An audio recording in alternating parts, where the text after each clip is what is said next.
What's up, guys? Welcome back to Between the Pylons. I'm John Camacho. Thank you so much for watching. And guys, today we are talking about Jaelan Phillips, edge rusher out of Miami, the second Miami defensive end who wore number 15 for the Hurricanes that I'm talking about on this channel. And yeah, that really messed me up when I went in to watch Jaelan Phillips, and he's wearing number 15, and I had to go back and make sure that I didn't watch the wrong games for Gregory Rousseau, because he also wore 15 and they kind of looked kind of similar. They're not the same, but they look similar. I'm gonna throw up the graphic here for you now, but with size, he is 6'5", 266 pounds, got 12 and a half sacks, 1 interception, and 86 tackles in his college career. He is a junior coming out of Miami, also played at USC. And dude, this guy has a really interesting career, right? He's a guy who was, I believe, the #1 defensive lineman recruit out of high school, goes to USC, has some serious injury issues, and has to take a year off of football. He didn't play in 2019.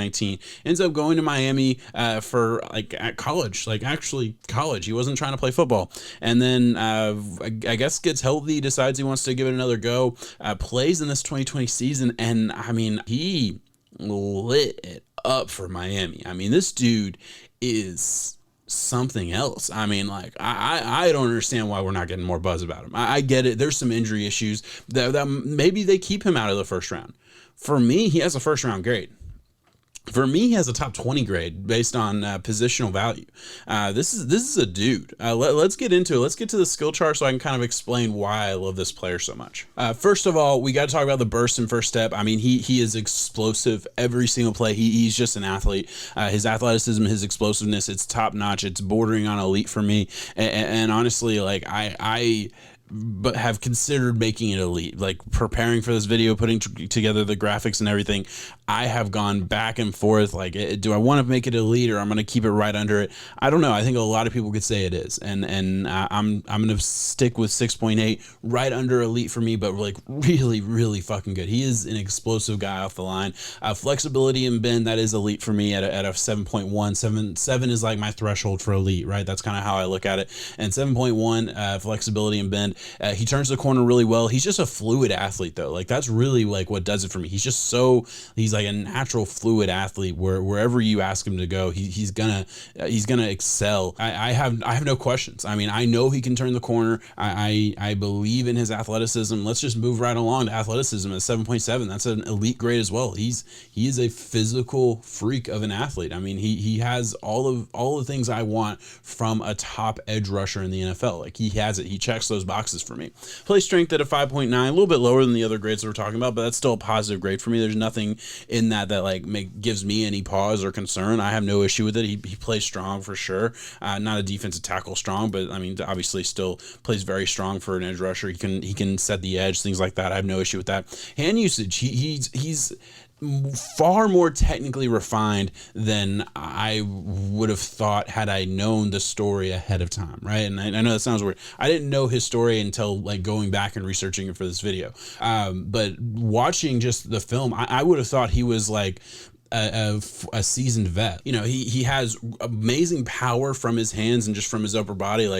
You can tell the force that he gets from his punches, and when it lands hard. You see the contact and you see the reaction to it. It's real.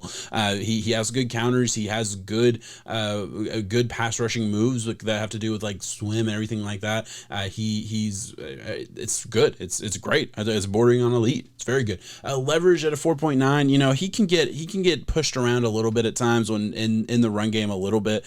At the position I want him, and really the leverage thing comes into place. He played D tackle at times for Miami. They moved him all over the line, and that's a good thing for the most part, because it's you're getting positional versatility. You get him at snaps at other positions, gives coaches a good understanding of everything he can do. He's not going to be holding up against double teams or anything. That's not really the way his body's set up. That's not his physical skill set, and that's totally okay. But it's still positive grade of leverage. He does a really good job of out leveraging people on the edge and setting the edge and things like that. So I have no problem with that at all. Tackling 6.8, bordering on elite. I have no problem with him in space in the flats, everything like that. I'm good with it. I'm check check, check, check. We're good.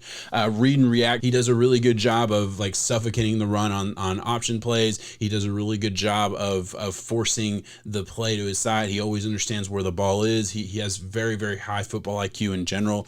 No problem with that at all. Versus the run at a 5.1, again, another positive grade. It's good. I'm not going to sit here and say it's elite or anything like that, but he does everything functionally well. Like, he is a 3-down edge rusher in the NFL. I don't think he's a liability by any means in the run game, and I think he does everything right. You know, he forces the running back inside. He sets the edge very well. He's very good at runs going to the opposite side of him. He chases them down. That kind of has to do with motors, we're going to talk about in a second, which I'll just run right into it because it's all the kind of the same thing as far as like his motor's very good. He's very good versus the run. No issues there at all. I mean, he's a checks the box player, and he checks every box for me. I mean, like, especially in that range, like I don't think he's a liability. I think he plays really, really hard.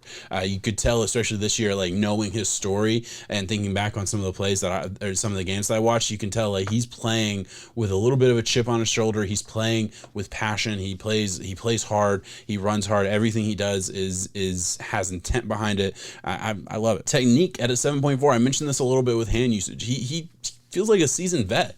Like, I mean, he's polished, and he's like way more polished than I ever would have thought, considering the story that I, again, told you at the beginning with his very tumultuous career in college and really not having that many reps at the college position, really one full year of college play. Other than that, like, he just hasn't played a whole lot, but he's not raw. And that's like the craziest thing for me is like, I'm surprised. Like, I think if anybody who knew about Jaelan Phillips probably was expecting me to say something like that, but I don't think he's raw. I think everything's technically good, and there was nothing that I saw that I had an issue with. Like, nothing. I'm good. I'm really fucking excited about this player, man. Like, I think he's gonna be awesome. I think he's gonna be a dude. My Dolphins are picking at 18, and I want him. I want him bad on my Miami Dolphins. I think he's a scheme transcendent player. If he's on the field, put him on the edge, let him rush the passer. I think he's going to get you 10 to 12 sacks a year. I really do. I think that's the type of guy we have. This is my guy. I'm calling my shot here. Maybe I'm going to be wrong about this in a couple years, and maybe I'm going to regret this video. I'm going to call my shot. I'm a big fan. I think he should absolutely go somewhere in the first round.